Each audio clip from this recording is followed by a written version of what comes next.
Ladies and gentlemen, sons and daughters of Africa, thank you for gathering here today. I stand before you, Carl Linnaeus, a scientist and taxonomist, to address a misunderstanding that has come to my attention.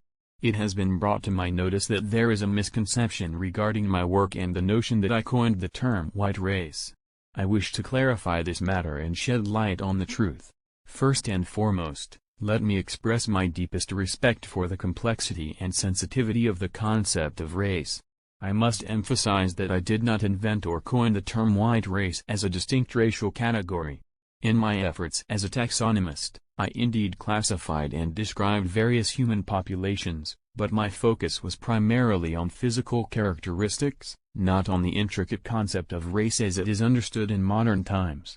In my seminal work, Systema Naturae, which was first published in 1735, I proposed a system of human classification based on geographic origin and physical appearance. I categorized humans into four distinct groups or varieties: Europeanus, Europeans; Asiaticus, Asians; Americanus, Native Americans; and Africanus, Africans. However, it is crucial to comprehend the context in which this classification was made. My intention was not to establish a racial hierarchy or to promote any form of racial superiority or inferiority.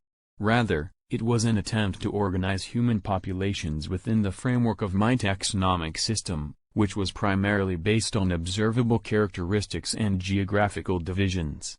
My work aimed to establish a scientific basis for understanding the vast diversity of life on Earth, including human beings. It is important to recognize that the concept of race has evolved over time and has been shaped by social, cultural, and historical factors. The term white race as a racial designation emerged later in history, influenced by various social developments and perceptions. Its origin cannot be attributed to my work or my taxonomic system.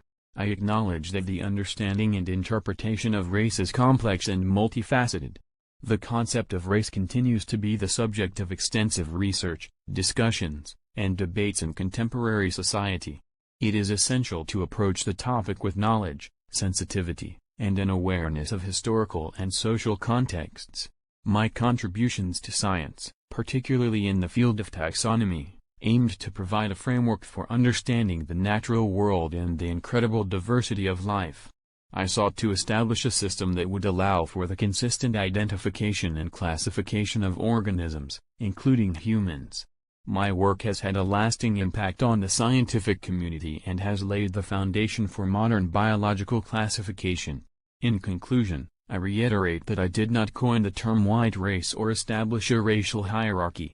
My taxonomic system categorized human populations based on physical characteristics and geographic origin, with no intention of promoting racial superiority or inferiority. I urge you to approach the subject of race with an open mind, recognizing the complexity and nuances that it encompasses. Thank you for your attention and for giving me the opportunity to clarify this matter. Let us continue our pursuit of knowledge and understanding, always guided by truth and empathy.